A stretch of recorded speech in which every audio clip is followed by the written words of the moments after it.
I was listening to the story about, it was a story of a family in Washington, and the little boy called the Bigfoot the Cowboy Man. And he had, apparently it had made an effort to steal this kid. And it hit me. My children were in that playpen behind me with nothing but a mosquito net over them. It could have crept up behind me and taken both of my children, and I wouldn't have known. Father just got like a Mustang or something from Wyoming, okay? He had it out in the corral because he couldn't put it in the barn in the stalls with the other horses. It would kick and made all the other horses nervous. Had a Seminole Indian working the horse, trying to break it every day. So they had it out in the corral. This skunk ape snuck up behind this horse and grabbed it on its hind quarters. This particular horse kicks out, jumps over the corral, runs into the pasture, to get away. At this point, the rancher's out there just blasted away with the dirty. Skunk ape runs into the swamp. I went up there one day after that, or 2 days after that. I went up there and sat in the silence up there, and I'm telling you, man, it was free. It was crazy.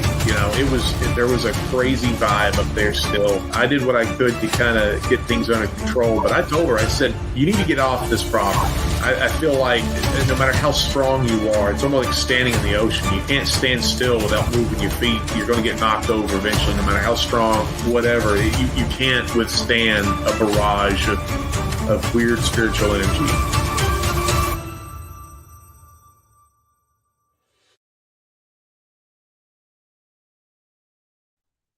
What's up, everybody? How's it going out there? Welcome to Paranormal Odyssey Live. I am Wayne, joined as always by my good friend, my co-host, my producer, just everything, Miss Tiffany. How you doing tonight? Hello. I'm trying to dry out from this crazy wet weather. How are you doing?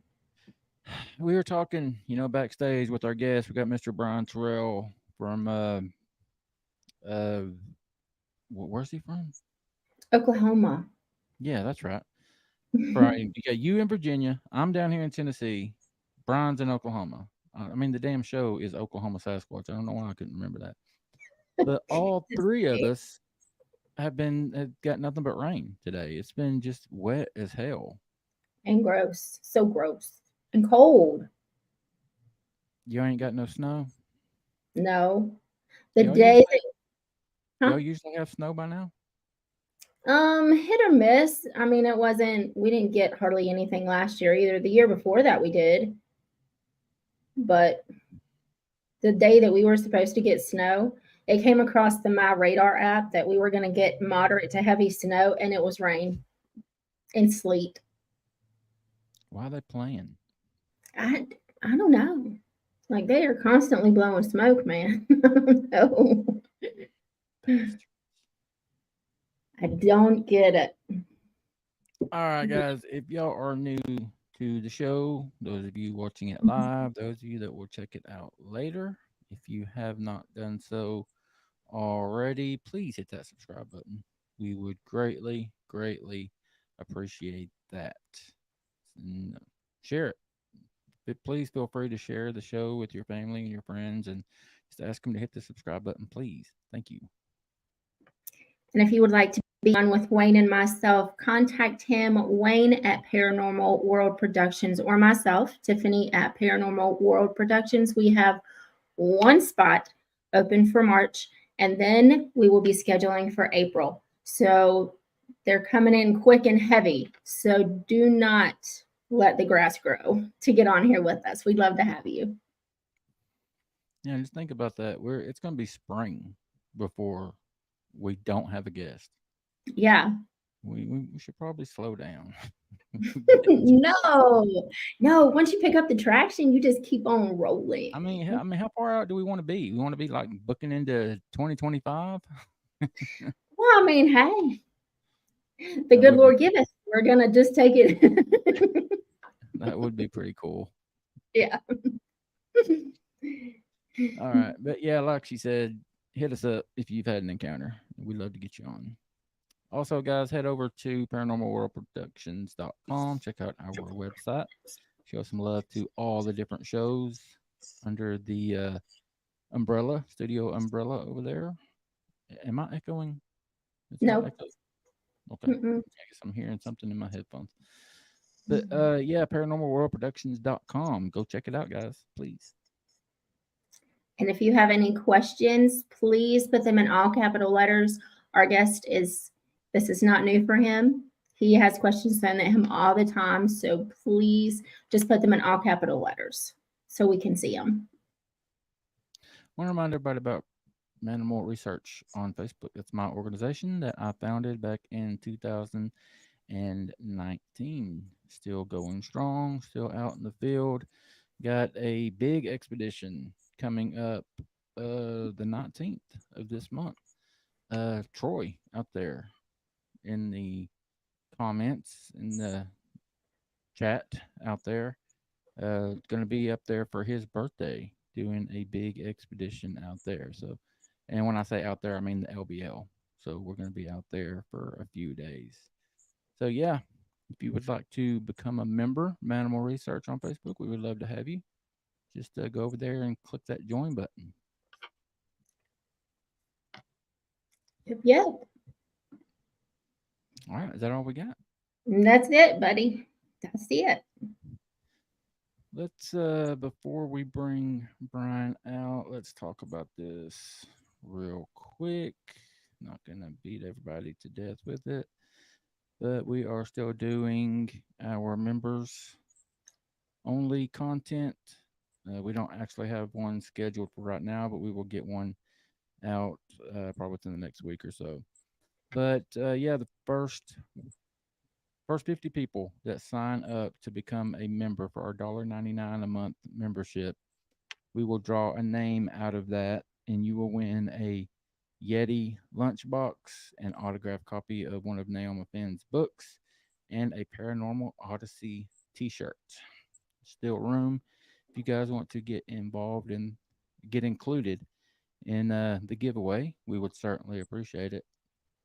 Guys, quit fiddle farting around, dragging your feet.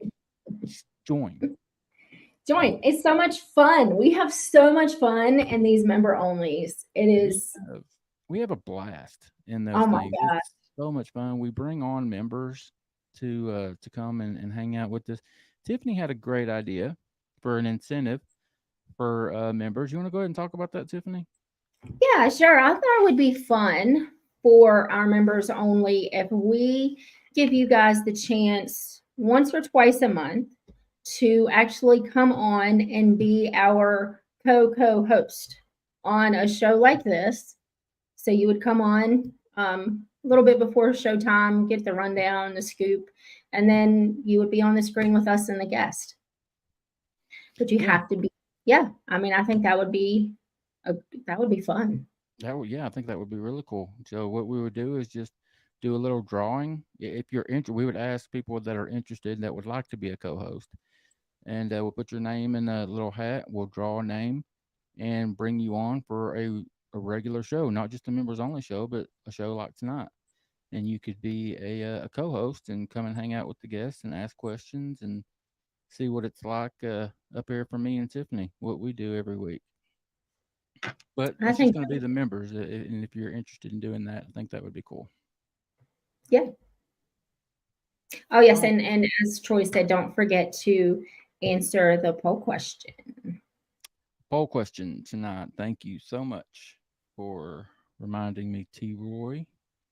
Do you think it is possible for Bigfoot and Dogman to share the same territory?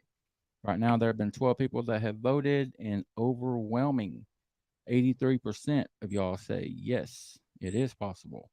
I'd almost go the other way with that one. I think I would be in the no camp. Because when you talk about, you hear about the LBL, you hear the Dogmen are to the north and the Sasquatch are to the south. They're in the same LBL, but they're not sharing the same territory. Yeah, and shameless book plug for Dogman Terror in the Woods. I wrote them separate. One on the upper end and one on the lower end. So there you go. Yep. So yeah, somebody else has agreed with me, with us. I think we got another vote for no in that time, but yeah, only 13 people have voted. So y'all jump in on that poll question. The poll question is only on YouTube. So if you're watching on Facebook, I don't think you can participate. Run over to YouTube. Yep. Okay. You got anything else before we bring Mr. Brian on? No, I've been anxiously awaiting. We got Brian Terrell backstage. Brian is the founder and I guess the president. He's the boss over there at Red Dirt Cryptid in Oklahoma. So I've had Brian on once before. It was over a year or so ago. But Brian and I have talked a few times since then. A really good guy, and invited him back. So he is waiting patiently backstage. So if you're ready, man, we'll just bring him out. I'm ready. He is giving us the thumbs up. So let's go. Brian, what's up, buddy? Hey guys, it's good to Hey. be back. It's good to be back. Awesome. I appreciate you taking the time to come and hang out with us today, buddy. What's been going on new in your neck of the woods the last couple of years? Oh, same old, same old. We're finding new things here, there, and everywhere, and the reports just trickle in, and we try our best to go out and chase those reports, and you know how that kind of it seems like it's a steady flow that kind of comes trickling in, and never enough to keep you, never as much as you'd like, but it's a steady flow. So pretty happy. We've got really good habitat out here, and I think the population numbers are on the rise, at least in my area. Really? So that's good news. It's good news. So Yeah. man, what's this I hear, Wayne, about you going to LBL? You know, just so you guys know, I reached out last summer to Wayne, and I was like, hey man, you want to go to LBL with me? And I'm pretty sure I heard something that sounded eerily similar to a dog yiping whenever I said something about going to LBL. And now, I and don't know what you're talking about, Brian. check your messages. I do remember you asking about that, and I had somebody lined up to go with you. Did that trip fall through, or what happened? No, I went by myself. Did you really? Yeah. That was educational. That was my first time to the LBL. Did you camp by yourself? Oh yeah. Yeah. And I ain't gonna lie to you. The first night I was there, I stayed kind of back off in the woods, kind of off of the Numbers Bay. And that place just had some really creepy, eerie feelings. And I know people think I'm crazy. I swear I heard wolves howling, like to what would be from the Numbers Bay to the south, and a little bit, well, mainly to the south and a little bit to the west. You know, and they're doing a bunch of logging in there back in this summer. They were in there logging, and that's kind of where all those howls were coming from. And they didn't sound like coyotes to me, but that was a really cool trip, and I enjoyed the heck out of it. And you know, I was basically bumbling around blind, trying to find things, and I had a blast. It was really cool. How many days were you in there, Brian? 4 days. Well, 4 nights, 5.5 days, I guess you'd say. I don't remember you ever giving me a definite that you were going or not, because I had my buddy Kevin that was going to go up there with you, and I never heard anything else. Oh, I don't know. I'm the type of guy that, you know, I'm going to go come hell or high water. If I've decided I'm going to go, and I had an opportunity, and yeah, so you had a work trip or something that was taking you down through there, right? Yeah, I drove on up there, and I spent 5 days there, and then I had to go to a training seminar for work in Statesboro, Georgia. And so after I got done there, I drove on into Georgia. And after I got done with the training seminar, which was a week long, I drove over to Tybee Island And I spent several days out there just hanging out on the beach. And God, I would have went with you to Tybee, man. That's one of my favorite places on this planet. man, I love the food, man. Oh, it's so freaking good. The worst thing about Oklahoma is we do not have any fresh seafood. It's a tragedy. I mean, well, we got catfish, but other than that, Yeah. no. And I love going someplace where you can open up a menu and it says catch of the day. There's so many awesome places down there in Tybee, and the stuff you're eating was just swimming out there in the ocean that day, or like the day Yeah, before, and that's how fresh it is. And and it's I fat boy love friendly. the yeah, I mean, and it's open carry. I mean, you walk into the bar, get you a daiquiri, a margarita, a beer, and you just walk around town. Yeah, I It's don't know. As far as the drinking thing, I don't know. I quit drinking a long time ago, and I but drink on vacation and at dinner. I rarely ever drink at home, but when I'm yeah, on vacation, I let loose. there's nothing wrong with that, man. I think it's a good thing. There's Mm-mm. just there's people like me that really ain't got no business drinking because I don't like to stop. It, Yeah. it's been 23 years for me, so I'm pretty much in the clear. Yeah, well, congratulations. Yeah, yeah. I'm at the point where I finally don't miss it. So you had a pretty cool work trip then, man. That's the kind of work trip I want to take. Oh, I know. It was great. I mean, I got to admit, I driving to the LBL was a little bit out of the way, but whenever I realized that, for an extra 3 hours worth of travel time, I could be up there, I was like, oh, I got to do that. And I'd like to go back. I mean, that place is pretty amazing. Although I learned what mayflies are. Okay. We don't have those in Oklahoma.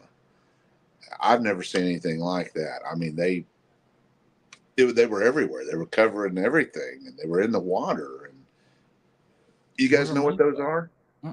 I don't know. I do not. I guess I was there at the one time of the year that the mayflies came in, and they're these bugs, and they swarm everywhere, and they literally they'll cover your car and they'll cover windows, and they don't live very long, and then they die. I guess they reproduce and die. It was crazy, but the whole area was like that, or at least the area where I was at, up on the north end of the LBL. Well, But did you that have a whole lot of place, mosquitoes? Because Naoma here says when you have a lot of mayflies, it means there won't be a lot of mosquitoes. interesting. I don't know. That was my first experience with mayflies, but that whole place is different. I enjoyed going. It was so different from Oklahoma. The woods were different, and it just felt different. Had a creepy feeling, man. I swear to God, it gets dark 30 minutes before sunset over there in those woods. I Mm. mean, it's just it's it's ominous, you know. Mhm. It's Wow. just got a different feel to it. And I have never in my life been to a place like that had that many dang cemeteries in such a small portion. I'm sitting here Googling all this and searching for stuff. And I mean, there's like 13 cemeteries in 10 square miles, out here in Oklahoma. I mean, they're few and far between. Yeah. But I guess people been living down there in the land between the lakes a lot longer than people have been living here in Oklahoma. So, Yeah, I think Troy was telling me about all the cemeteries, and it's pretty common knowledge for people that follow Bigfoot that for some reason have an attraction to cemeteries. cemetery is a portal, I guess, right? Yeah, maybe. That's where people go to heaven. There you Yeah. go. I don't know. Yeah. You make of that what you want. I don't know. Yeah, we've got a lot of stories like that here in Oklahoma too, of people seeing Bigfoot around cemeteries. I actually had a guy take me out to a cemetery that was way out in the boonies, and we it was I don't know. There's fresh graves in there, but it was a graveyard for a ghost town that really has went. It kind of closed down and went out of business or whatever. But I actually found a trackway where a Bigfoot had been walking through the back of the cemetery and skirting along the fence line and then cutting across this open field. And I was kind of shocked because, you know, I didn't really think that I would find something like that. But it was pretty obvious because, and the weird thing was that they were fresh. They were like pretty fresh. I mean, within like a day. And whatever it was had slightly smaller feet than me, but it was sinking in more into the ground. And that's kind of unusual because if you haven't clued in on this yet, I'm kind of a heavy guy and I wear a 14 double E boot. So for something to have a smaller footprint than me, but yet sink in deeper, that's kind of unusual. They have that mass, that chunk factor. Yeah, whatever it was solid. I can say that. And it had the wider footprints. So that was pretty cool. But I actually got some of that on video. It's in one of my YouTube videos. But that was a good trip. I enjoyed that. So did you get any, like what kind of, did you get any activity at all that you feel confident with something while you were there? At the LBL? Yeah. Well, okay, so there was this one, and I got this on video. I was, I'm trying to think of where I was.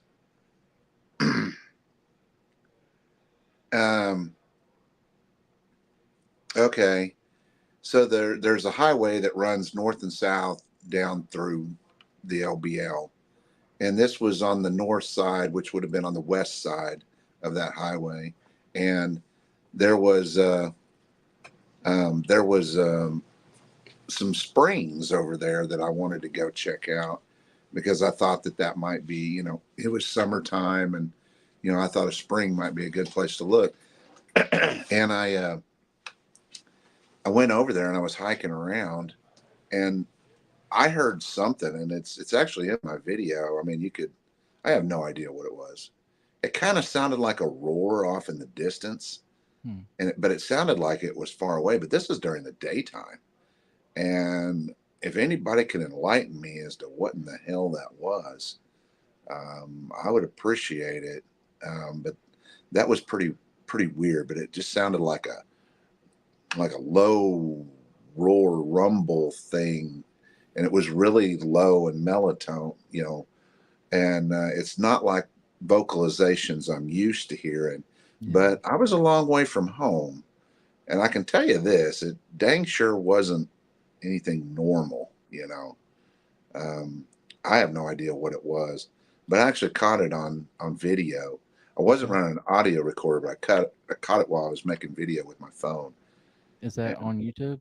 Yeah. I mean, and I'm not going to say that it was Bigfoot or something like that, but it was weird and it made me uncomfortable, and it did it twice, and it sounded like it was far away, but I'm also smart enough to know that I'm a flatlander, and where I come from, you know, how am I going to word this? We don't have a whole lot of hills and mountains in my area, and so I'm not exactly sure how well sound carries over there at the LBL. So I wasn't really sure how close it was or how far away it was, but it made me feel uncomfortable. And being alone, you know, you tend to head for the vehicle a little bit faster than you normally would, if you know what I mean. What's the name of that video on YouTube? I've got 2 LBL videos. I broke it into 2, and I think it was the first one, part 1. It's pulled up here. I'm looking. It's called Alone in the LBL. Well, let me slide this question in real quick. What is the correlation between dogmen and cemeteries?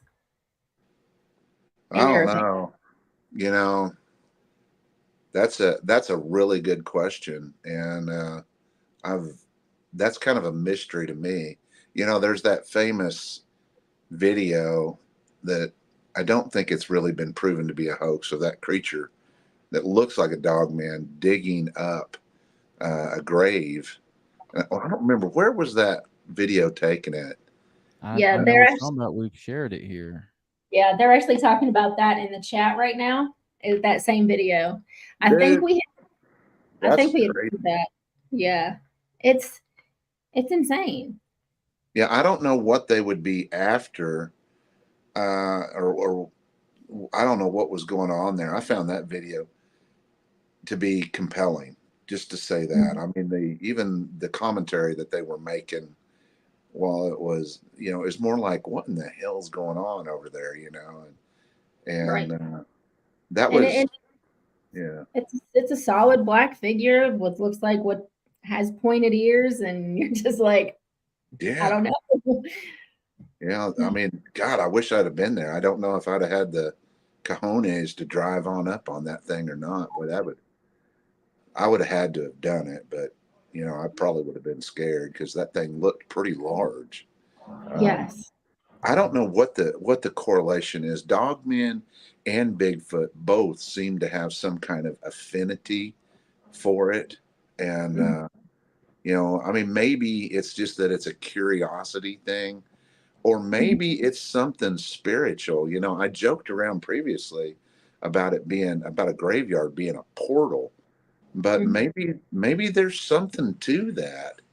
I mean, it could be that in the same way with Bigfoot, because they're around cemeteries a lot as well. You always hear.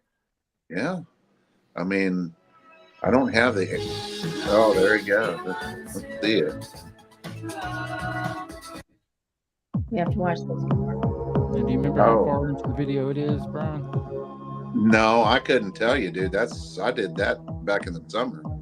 Okay, yeah. I wouldn't sit there and play the whole thing. Yeah, that's a long video. Yeah. So I thought you was going to play the Dogman video. Is that not it? No. He's talking about the one we were talking about where the Dogman is in the grave. Oh yeah, I don't know. Yeah, I didn't take that one. I wish I took that one. Yeah. I would have floored it and head over. I would have punched the gas and gone over there. So I would have did. But no, I don't know what the correlation is. But I'm telling you, there's something there, and you can stamp that with the woo label, because it's probably going to stay unknown, and we're probably not gonna have those answers as long as we're here on this earth. So that there's definitely something going on there. We're missing something.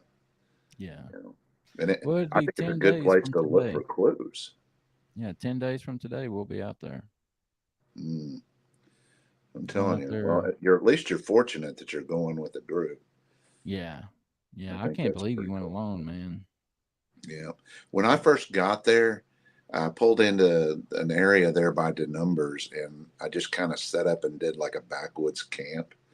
And I got out, and in that first video, you probably have to crank it up, but I was getting some kind of electrical interference on my video. And if you crank it up, you can actually hear it. It's like some kind of weird static. And I've never gotten that before, not like that.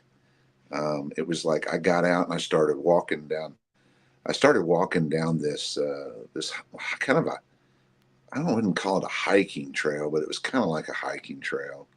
And the sun was going down, and it didn't take me long to start to feel it. I could feel there was something out there, and I was kind of picking up on it. I don't usually make a big deal out of that, out of my feelings on my videos. I'm more of an evidence-based type guy.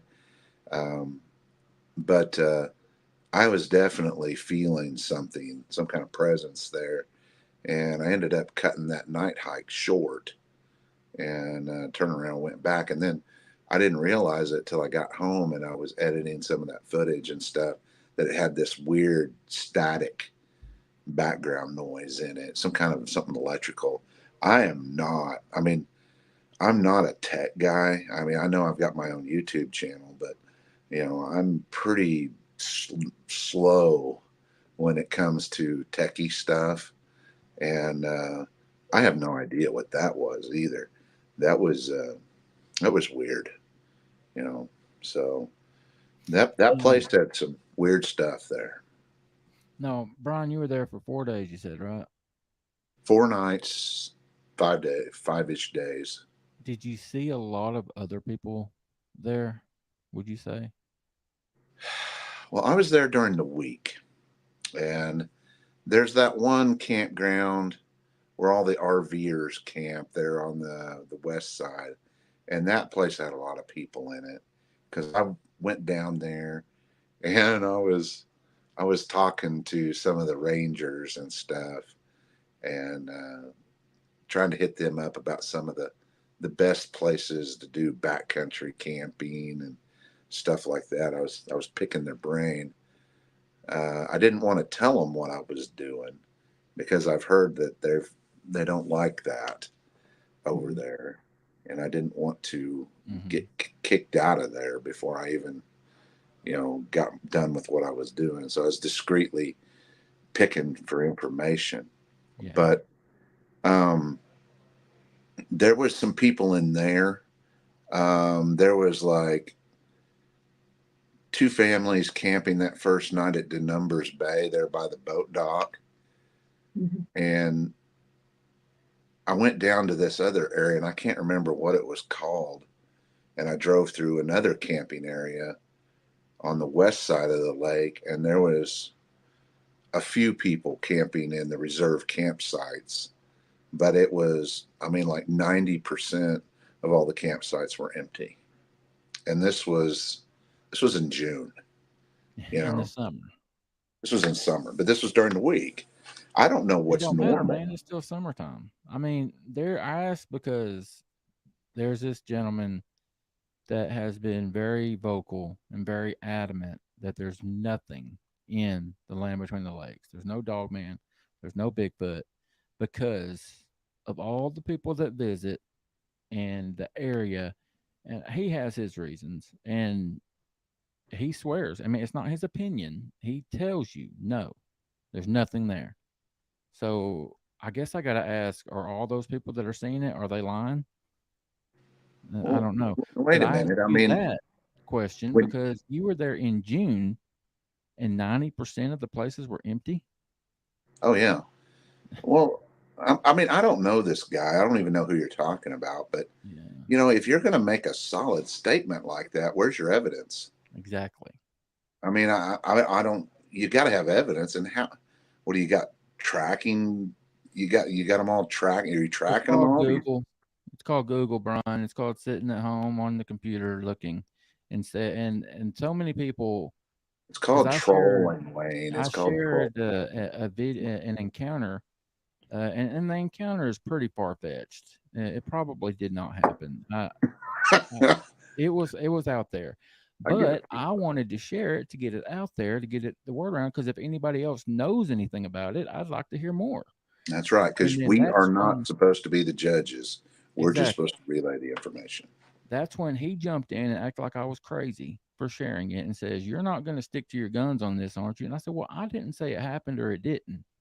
Right. I'm just telling you what was reported to me." Well, I do the And same thing with my deal. I mean, I take reports from people and I document them and I put them into a website so that the general public, I've got a website that has all my case files. I got like 360 plus case files, and they're all public. And there's some crazy ones in there. Okay. And there's some that I personally don't believe in, but on the flip side of that, it's not my job to be exactly. the judge of who's lying and who's not, you know. And so my job is to I document them, and I just put them out there, you know. I mean, We report decide. yeah, I mean that's the way it should be done, I and mean, I don't cleanse any reports. Yeah. it's all of our right. It's your right. It's my right. It's Tiffany's right. Everyone watching, it's their right to have an opinion. about something, and you can state something as your opinion. But if you state something as a fact, damn it, you better have some proof. You better be able to back it up, other than from what I've seen on the internet, there's nothing in there. I mean, so Well, everyone that's ever seen anything in there is lying, and I just chat my ass. well, you know, I don't know. That's kind of a tough pill to swallow. I Yeah, mean, I'm in Oklahoma. I'm not an expert on the place, but when you've got all these reports that are coming in over and over and over again, from different people and all this other stuff, I mean, there a certain percentage of that stuff has got to be true. I mean, there's not this army of nutcases out there that get their jollies from making up stories. exactly. People Right. have better things to do. I mean, I'm just telling it like it is. And keep in mind too, 9 out of 10 reports go unreported. Yeah, Hmm. So think of all the stuff that's happened out there that nobody even knows about. exactly. Right. You Well, and know, it's like, and I'll say it again, that on the show that we did with Emma and John, Em, Emma straight out said, not everybody can be lying. It is not feasible for every single report to be a lie. yeah, Yeah, exactly. So, yeah, Now, I'm willing to concede that a lot of Dogman reports may be misidentified Sasquatch and vice versa. yes, That's a distinct possibility. And I'm going to say that in a set of perfect scenario, I mean, somebody could possibly misidentify a bear as a Sasquatch. It's entirely possible, but at the same time, is it what's the chances? What's the mathematical chances of all of these people being wrong? And now let's talk about the daylight Class A encounters. yeah, You know, there's no way. yeah, You know, yeah. Well, we're gonna shift gears a little bit to get off of that topic. So yeah. everybody gets heated.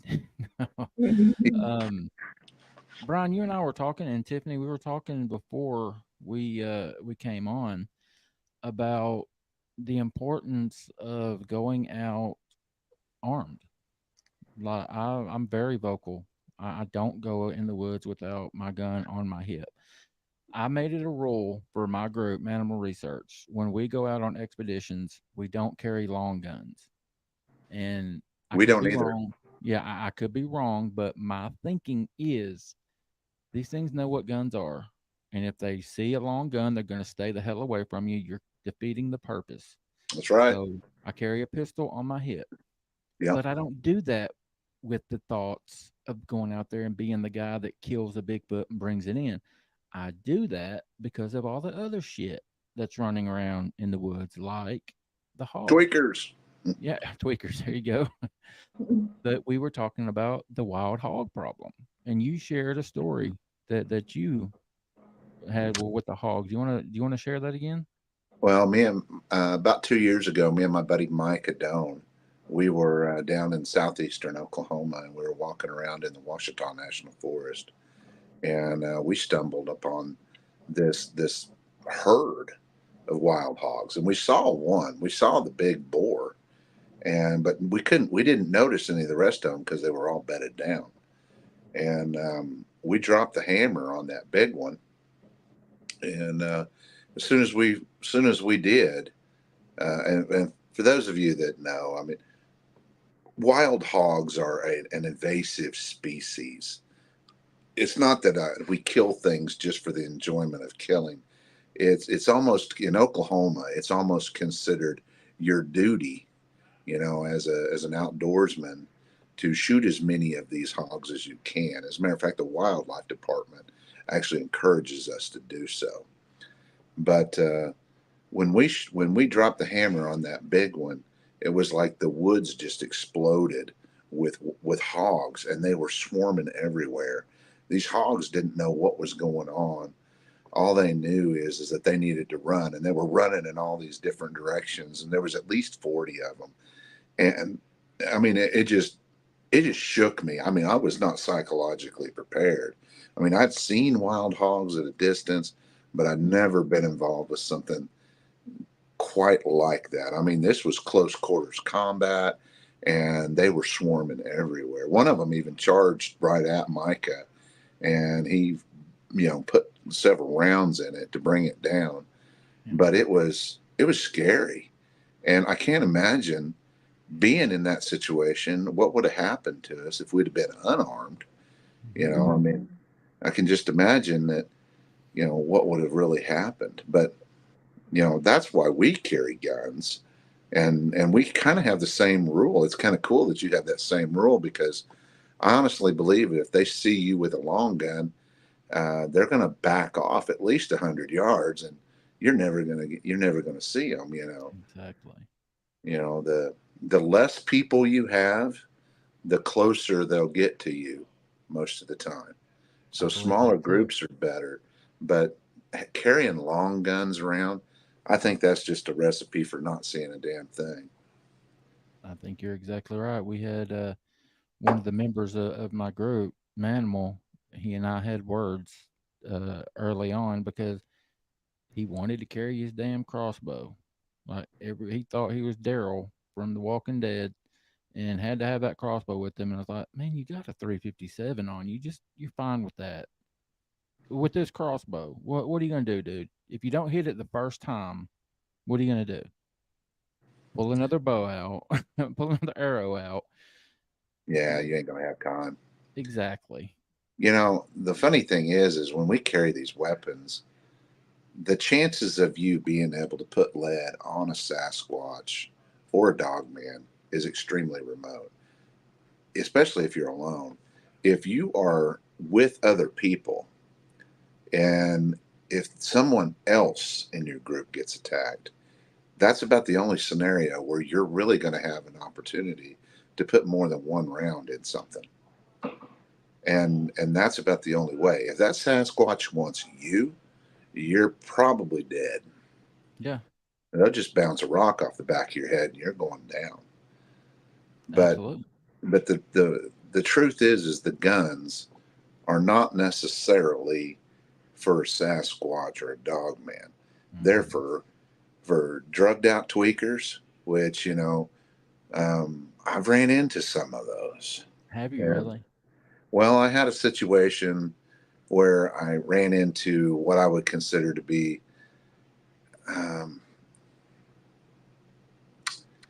I hate to be too rude, but they were pretty much meth heads.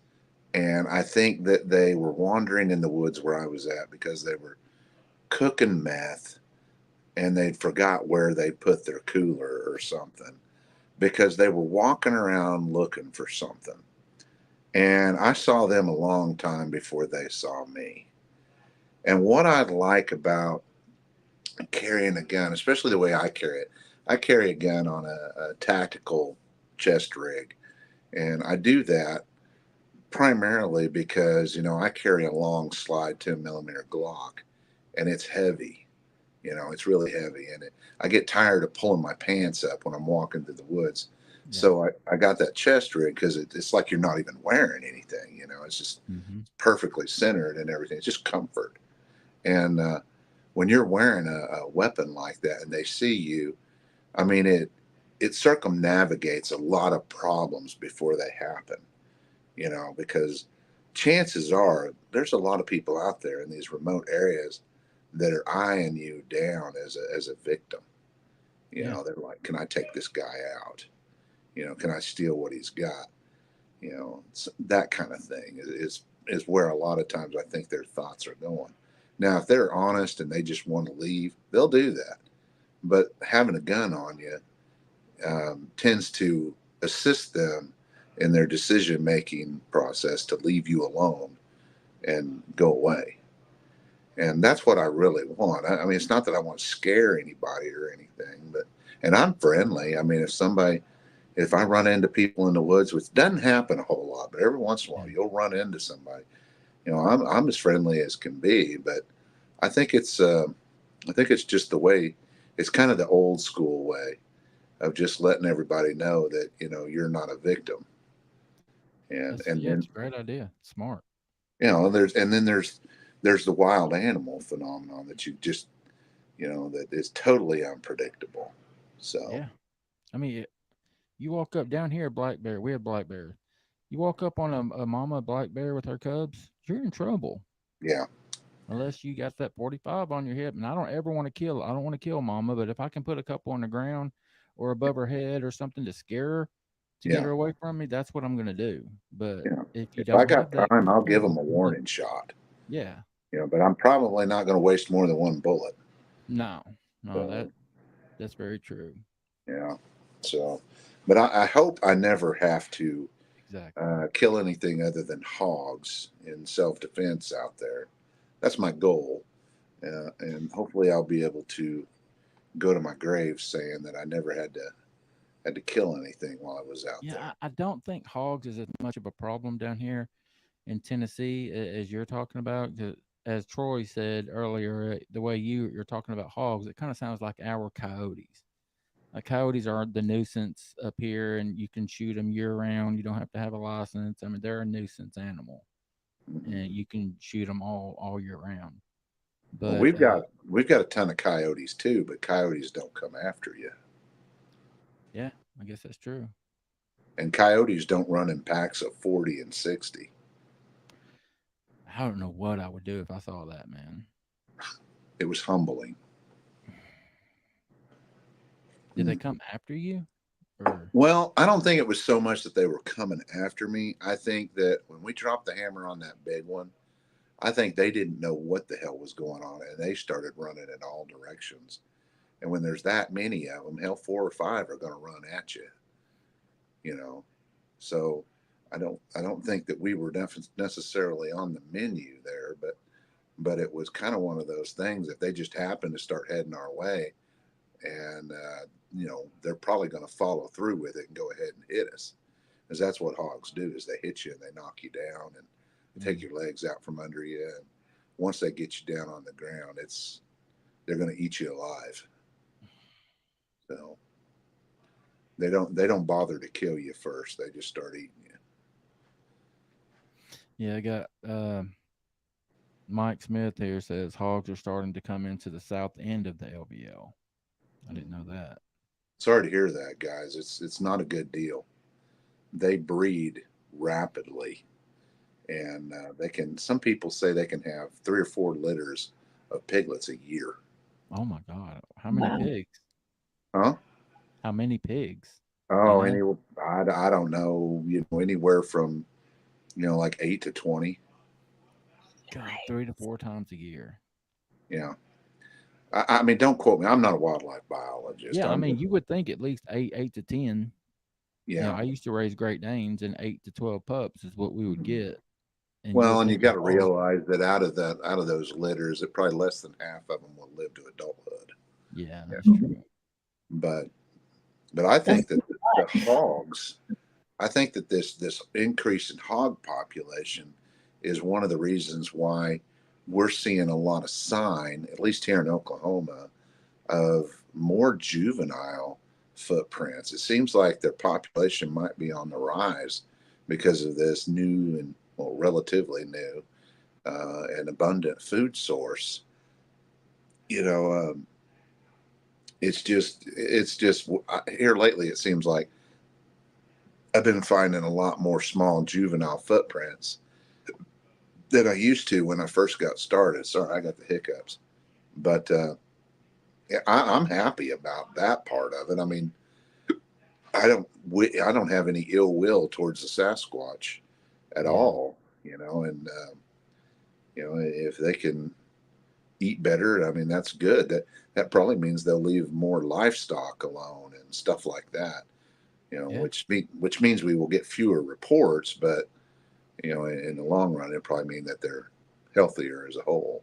so you Probably. think so you think the juveniles go after the pigs just because it's like it's easier for them, I would think.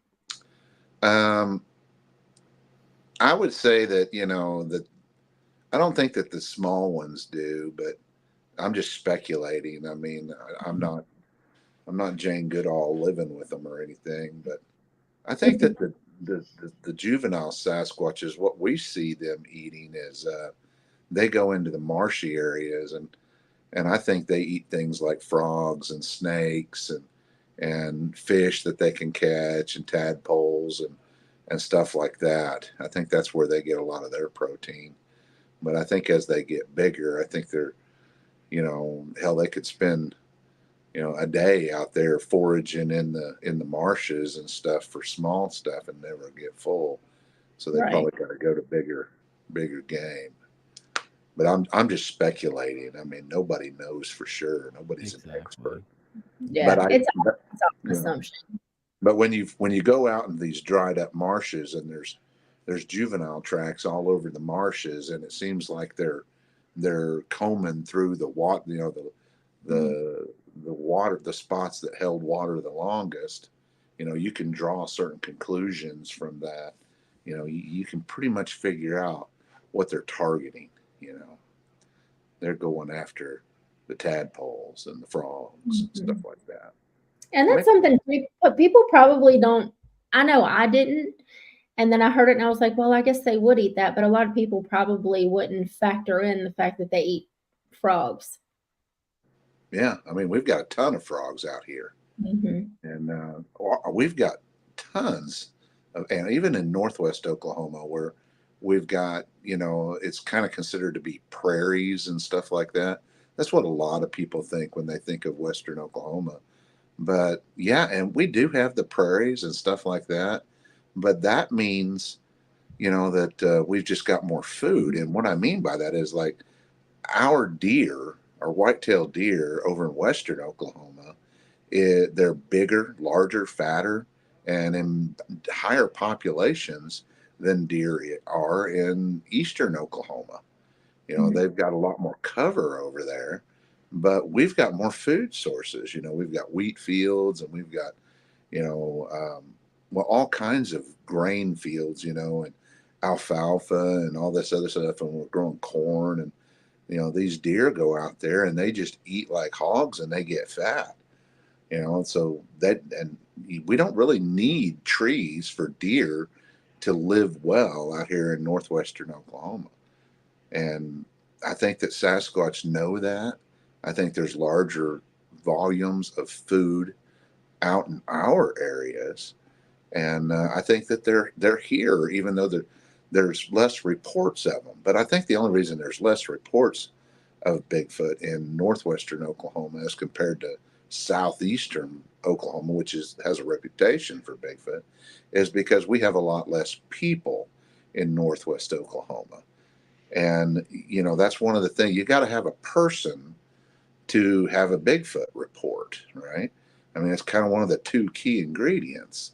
And so if you say, for instance, you've got a county that has, half the population of another county, you can naturally assume, the numbers would tell you you're going to have half as many reports coming from that area. And in northwest Oklahoma, we've got counties out here that have 2,000 and 3,000 people in the whole county.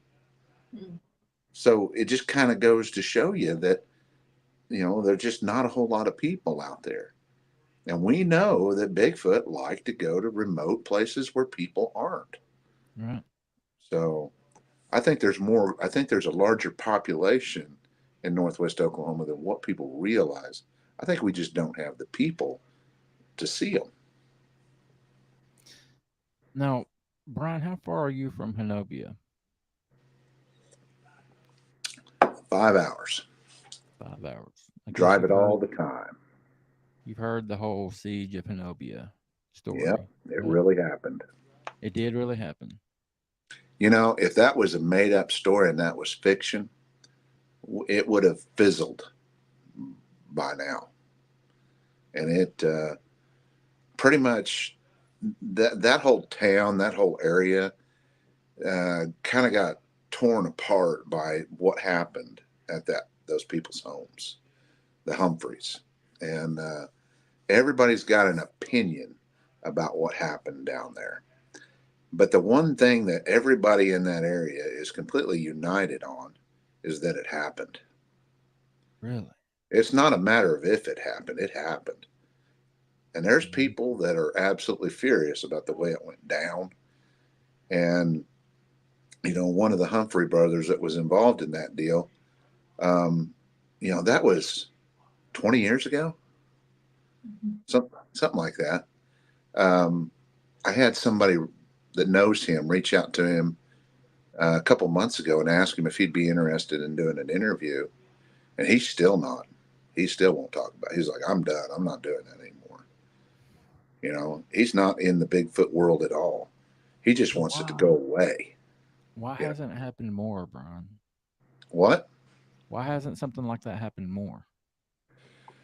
Well, that deal, now there's like 3 or 4 different versions of that story that float around. But most people will agree that what happened down there was like the perfect storm for hostilities between these guys and the Bigfoot.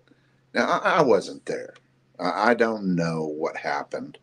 I'm not the judge and jury on this thing, but a Bigfoot ended up losing his life over that deal, and the family, the Humphrey family. I mean, I guess the wife threw a fit, and she ended up leaving the home.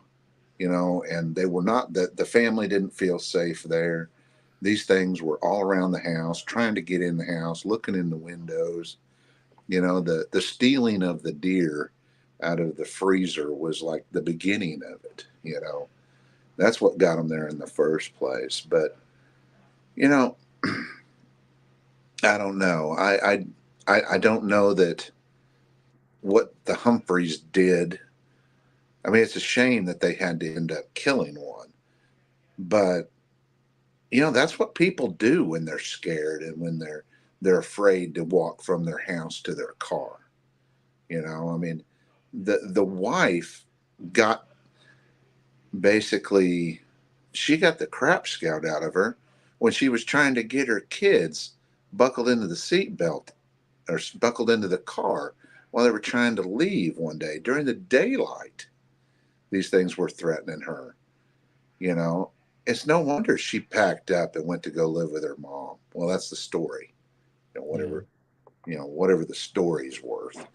I'd like to hear her part, her side of the story. I think that part of the story would be very interesting to hear from the wife about how all this stuff went down.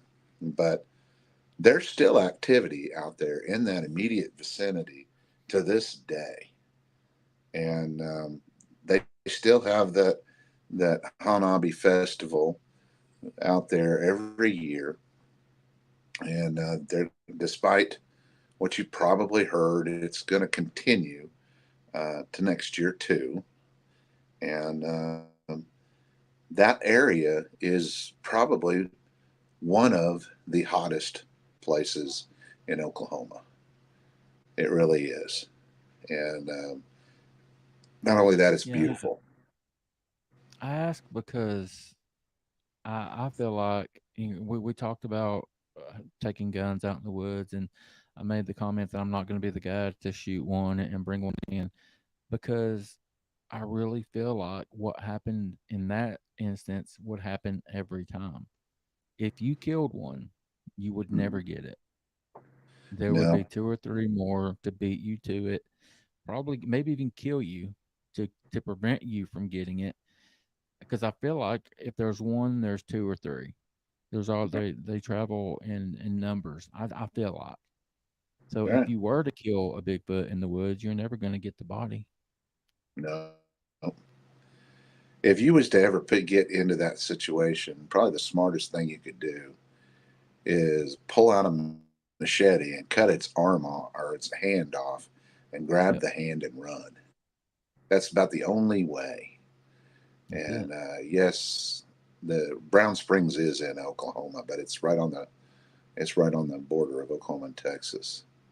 How far is it from Ada? I I don't know, at least 2 hours, I think, Okay. probably.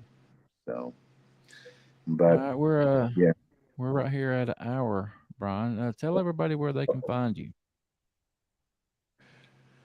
The fastest place to find us, of course, is probably Facebook. That's kind of like the melting pot of all, red dirt cryptids stuff. We try to post Bigfoot stuff on there.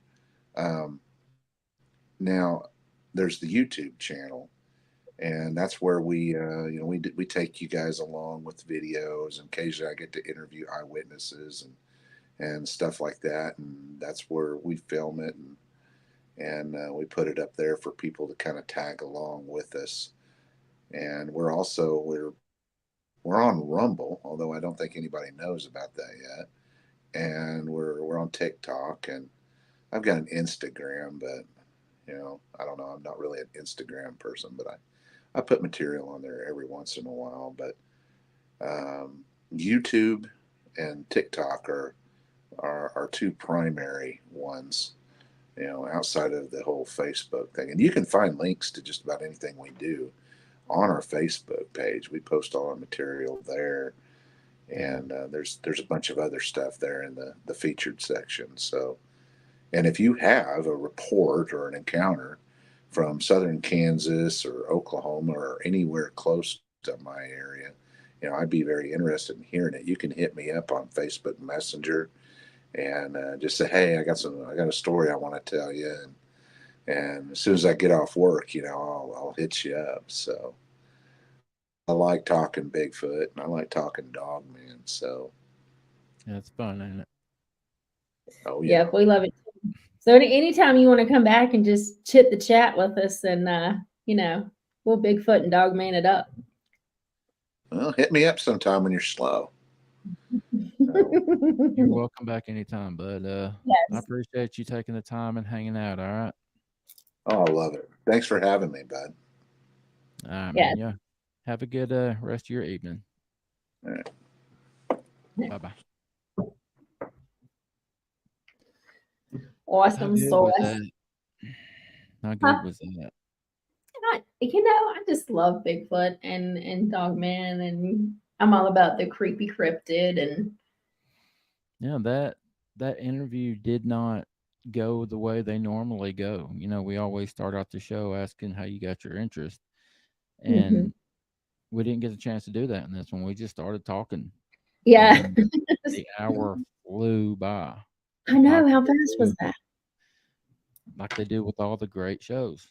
Anytime it's a really good episode, the hour flies by. It don't seem like we've been talking to him for an hour. Nope. But we have. Not at all. All right. Naoma says, if you haven't hit the like button yet, give it a shove, guys. If you haven't subbed yet, think about doing that too. Thank you, ma'am. Yes. And I just want to put it out there into the zeitgeist here that if you are on our members only and you see Lucy's Mimi up there, her name is Candy. She's my best friend. Her daughter actually went into labor. So as of 8:49, she was in the process of having Lucy. So congratulations to Candy and Kira. So congratulations. Yeah. So when she comes back, she will absolutely be a Mimi. Awesome. We got a show Saturday? Oh, I think we have a show every Tuesday and Saturday until we die. What is today's date? No, actually, we do not here anyway. Because it's the 13th. Okay. So we have one with Brian? Or is that Sunday? Podcast is the 13th. Is that Saturday? This coming Saturday. So we have one with Brian for that Bigfoot podcast. Yes, on the 13th. But we talked about trying to do a members only after that. Right, at 10. Yeah. So y'all be looking for that. We might do a members only this Saturday at 10 o'clock. And I will absolutely do that, Bristol. All right, let's get out of here. Say all right. Goodbyes. Bye, y'all. Thank you for coming. Love you. Thanks, guys. Appreciate everything that you do, all of the continued support. Thank you, thank you, thank you. Till next time, guys, y'all be good to yourselves. Be good to each other.